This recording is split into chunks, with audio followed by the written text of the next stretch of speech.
বৰপেটা ৰোডৰ অসমৰ আগশাৰীৰ ভ্ৰাম্যমাণ নাট্যদল কোহিনুৰ থিয়েটাৰ। যোৱাকালি আছিলে বৰপেটা ৰোডত তেওঁলোকৰ দ্বিতীয়টো নিশা, আৰু দ্বিতীয় নিশা তেওঁলোকে মঞ্চস্থ কৰিছিলে তেওঁলোকৰ এই বছৰৰ অতিকৈ ব্যয়বহুল আৰু চৰ্চিত এখন নাটক, যিখন নাটকৰ নামেই হৈছে টাইটানিক।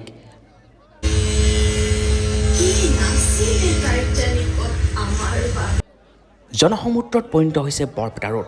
সকলোৱে আহিছে টাইটানিক চাবৰ বাবে। কাৰণ কিয়, মঞ্চত কেনেকুৱাকৈ কাৰিকৰী চমকৰে টাইটানিক ডুবি যোৱা দেখুৱাব, কেনেকৈ টাইটানিক জাহাজখনক দেখুৱাব, বিভিন্নজনৰ মনত বিভিন্ন প্ৰশ্নৰ উদয় হৈছিলে। আৰু তাৰে উত্তৰ বিচাৰি সকলোৱে আহিছিলে বৰপেটা ৰোডত কোহিনুৰ থিয়েটাৰৰ প্ৰেক্ষাগৃহলৈ। আৰু কোহিনুৰ থিয়েটাৰত এনেদৰেই প্ৰথম আৰু দ্বিতীয় দৰ্শনীত বিভিন্ন প্ৰান্তৰ পৰা অহা নাট্যপ্ৰেমীসকলে ভিৰ কৰিছিলে। যোৱাকালি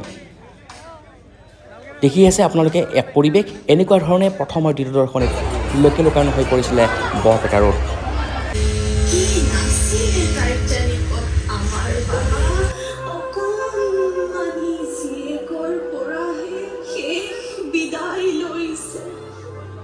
যিখিনি জীয়াই আছিলে তেওঁলোকে নিজৰ জীৱন বচাবলৈ।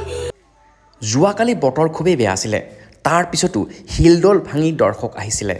সকলোৰে আশা আছিলে টাইটানিক চাব। মঞ্চত কেনেদৰে টাইটানিকক উপস্থাপন কৰা হয় তাৰ বাবে অপেক্ষাৰে বাট চাইছিলে বৰপেটা ৰোডবাসী। আৰু তাৰ পিছতে হৈ পৰিছিলে প্ৰেক্ষাগৃহ সম্পূৰ্ণ হাউচফুল। প্ৰথম দৰ্শন শেষ হোৱাৰ পিছত এনেদৰেই দ্বিতীয় দৰ্শনে চাবৰ বাবে আহিছিলে শিলদল ভাঙি দৰ্শক আৰু দৰ্শক। সেয়া হৈছে কোহিনুৰ থিয়েটাৰ, যি কোহিনুৰ থিয়েটাৰে 50টা বছৰ অতিক্ৰম কৰিলে। আৰু তেওঁলোকে এইবাৰ সোণালী জয়ন্তী বৰ্ষত তেওঁলোকে দৰ্শকৰ বাবে মঞ্চস্থ কৰিলে সেইখন বিশেষ নাটক টাইটানিক।